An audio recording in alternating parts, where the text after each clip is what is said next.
ஸ்ரீதேவி வந்து நான் தான் ஒரிஜினல் கணவர் சொல்லிட்டு வந்தவங்களா இருக்காங்க. ஜெயலலிதாவுக்கு நான் தான் பிறந்தேன்னு சொல்லிட்டு இன்னைக்கு வரைக்கும் வந்துட்டு இருக்காங்க. உங்களுக்கு தெரியும் நினைக்கிறேன். ஏன்னா மிதமிஞ்சிய சொத்து இருக்கு. இப்போ வந்து பிளாட்பாரத்தில் படுத்துட்டு இருக்கிறான்னு சொன்னா எவனாச்சும் வந்து இவர் எங்க அப்பா இவருக்கு தான் நான் தான் பிறந்தேன்னு சொல்லிட்டு எவனா வருவானா? பிளாட்பாரத்தில் தான் வரமாட்டான். ஆனால் மிகப்பெரிய ஒரு தொழிலதிபர் வந்து இருக்கிறான்னு வச்சுக்கலாம். அப்போ அவனுக்கு தான் கட்டினா இவருக்கு நான் வந்து வாரிசு சொல்லிட்டு சில பேர் வரத்துல அவ்வளோ போல்டாக வராங்கல்ல.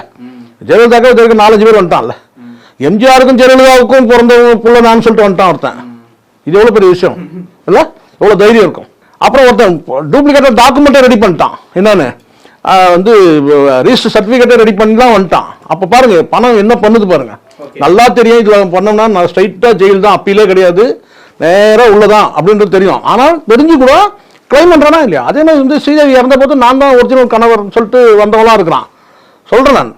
அப்போது இதில் வந்து என்னன்னா இந்த மேட்டரில் 2 அதாவது கட்டினா 2 மனைவி தாரங்கள் 2 தாரங்களுடைய வாரிசுகள் வந்து அடிச்சுக்கிறாங்க எனக்கு தான் சொத்துன்னு சொல்லிட்டு.